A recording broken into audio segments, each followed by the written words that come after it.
Hi, everybody. This is the Baseball Hut, the amazing, spectacular, terrific, the great one, the People's Champion. Your host, the Hut, and welcome back to the Baseball Hut. Hopefully, you'll like this video and hit that subscribe button.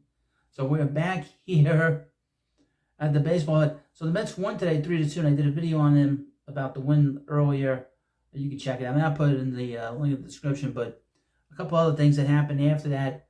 They named the All-Star players for the All-Star game next week. Pete Alonso was selected to his fourth All-Star game. Great for Pete. Wonderful. But a couple players got snubbed. Francisco Lindor got snubbed. And Brandon Nimmo got snubbed. And those guys, in my opinion, really deserved it. And they didn't get it. And that's messed up. Major League Baseball has been jerking us around as fans and really not giving the accolades to the players that deserve it, that wear the New York Mets uniforms. And we have to start demanding better treatment by this league. I mean, enough is enough. But anyway, there was a trade today, believe it or not. There was a trade. A minor trade, but I was going through some of the numbers here. This is actually interesting trade the Mets had with the Dodgers today. Some MLB trade rooms, and here we go. Mets acquired Matt Gage. Well, who's Matt Gage? Well, it's funny you should ask.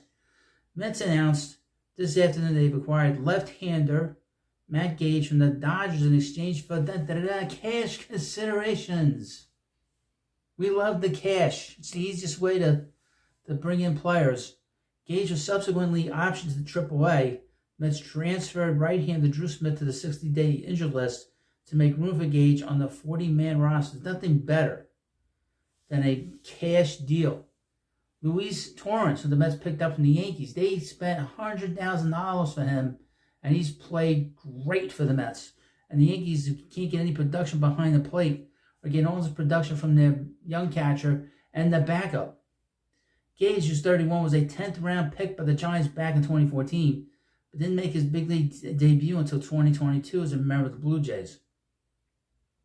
Since then, he appeared in 16 games between the 22 and 23 campaigns at the big league level with Toronto and the Houston Astros. He's performed quite well in that time with a fantastic 1.83 ERA and a solid 3.97 FIP and 19 2/3 innings of work. He sports an impressive 26% strikeout rate across his time in the majors, but has walked an elevated 11.7% of opponents as well, raising questions about his control. He has a 4.7 walks per 9 innings, which is an improvement over the current lefty the Mets have in their bullpen, and Jake Diekman, who basically walks a batter per inning. Gage arrived in Los Angeles as part of the Caleb Ferguson trade with the Yankees over the winter and re-signed with the club on a minor league deal back in April, shortly after being released from his big league contract. He's pitched for the club at AAA level since then, posting a decent 4.29 ERA in 21 innings, with ratios reminiscent of the ones he flashed during his time in the majors. He struck out an impressive 29.3% of batters faced with LA's AAA affiliate in Oklahoma City. Prepare that high. I hope I can read out Oklahoma all the time. I really could. Prepared that high-octane stuff with a 13% walk rate. The Dodgers opted to select Gage to the 40-man roster last week after he triggered an opt-out clause in his contract, but he remained at the AAA level for the remainder of his time in the organization. Now with the Mets, Gage figures to serve as optional bullpen depth for a club that has seen its relievers struggle in recent months.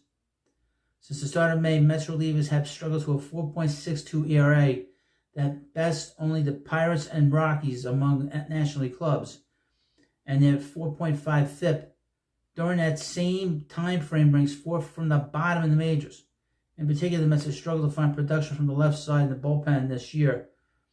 Very southpaw and guy that gives me pains in my chest, and pains in your chest, quite frankly, Jake Diekman has posted a 5.06 ERA and a 5.61 FIP in 26 2/3 innings of work during his age 37 season for the club this year. And he's walked about 22 batters. And that's not an exaggeration. He has walked 22 batters. I mean, just ridiculous. While depth options, Tyler J with a 7.71 ERA and 4 2/3 innings, and Josh Walker, 5.11 ERA in 12 1/3 innings, have performed even worse in small samples. The struggles of the club's internal options should provide Gage with a relatively clear path to a role at the big league level for the Mets.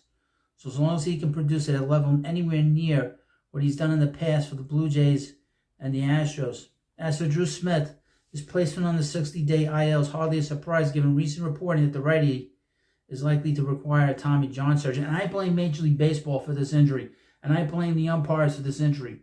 Because I believe firmly that they made him come out and they made him feel nervous and hurt his arm during this outing. Because he did not show any indications that he was having a problem with his arm prior to that outing 2 weeks ago in Chicago, when he had to come in and replace Edwin Diaz. He was already taken for an extended absence prior to his placement on the injured list, and the transfer should not impact his timeline with the remainder of the 2024 campaign already in doubt. He's not coming back, and he said he's not. And what we understand is he was very upset when he talked to the media about it, and I feel bad for him.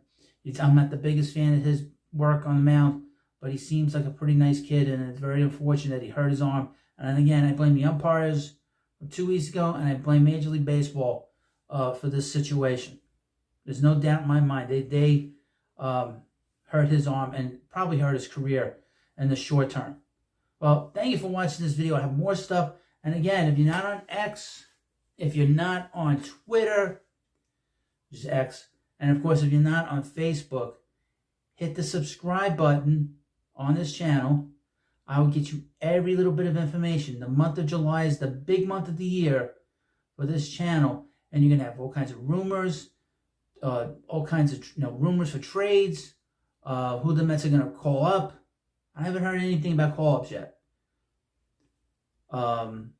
Everyday analysis of the games, lineups in the shorts, everything. This is going to be the most active Mets YouTube channel that you can find. So thank you for watching.